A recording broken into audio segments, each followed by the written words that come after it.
Hello everyone, welcome back to the channel. The question of whether Muslim countries could send peacekeepers to Gaza has been gaining attention as the conflict continues to take a heavy toll on civilians. When looking at this idea from the outside, it seems like a strong and appealing option. The exterior image is that Muslim nations stepping in would present a more acceptable face for peacekeeping, compared to foreign troops from Western countries that are often seen with suspicion in the region. Muslim forces would naturally share cultural and religious ties with Palestinians, making their presence less threatening and potentially more welcomed by the local population. The external presentation of this idea is therefore one of solidarity, compassion, and regional responsibility.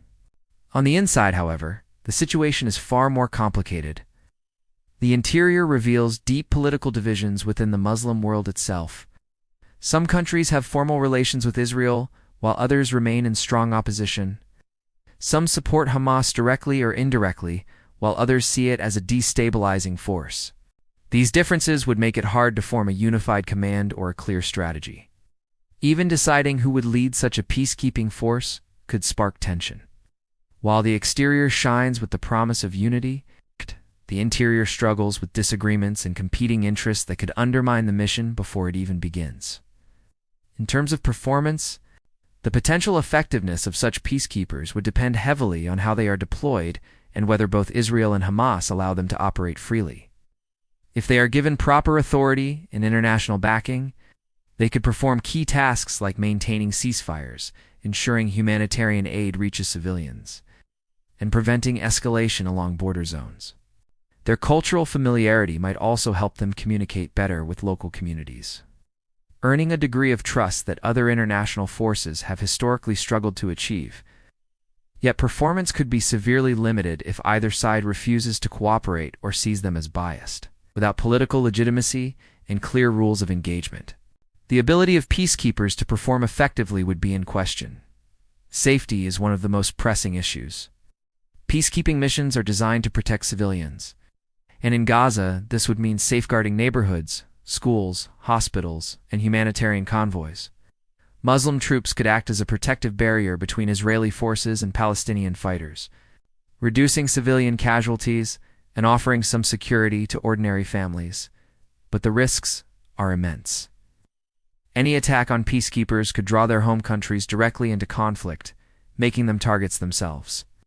This fear of escalation has historically made nations hesitant to commit soldiers to highly volatile regions like Gaza, where no ceasefire ever truly holds for long.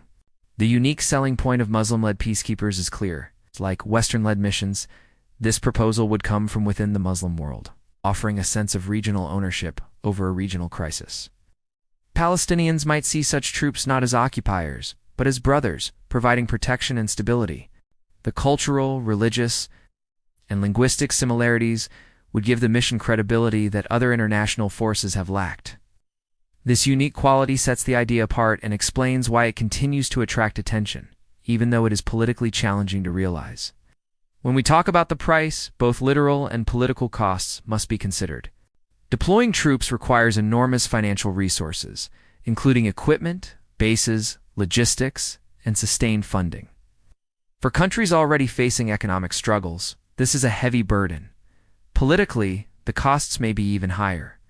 Any nation that sends soldiers risks being dragged deeper into the conflict, facing retaliation or losing allies. Smaller countries might not be able to afford such a risk, while larger nations may weigh the consequences for their global relationships.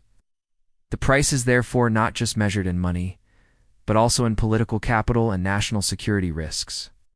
In conclusion, the idea of Muslim countries sending peacekeepers to Gaza looks promising on the surface. It suggests a culturally sensitive, regionally led solution that could bring credibility and acceptance among Palestinians. Yet beneath the appealing exterior lies a complicated interior of political division, high costs, and serious risks. Performance could only be guaranteed if all sides agreed, something that has rarely happened in this conflict. The unique selling point is the sense of solidarity and cultural closeness, but the safety concerns and political price remain major barriers.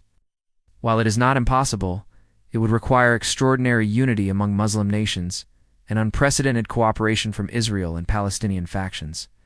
For now, the idea remains more of a hopeful vision than a practical plan.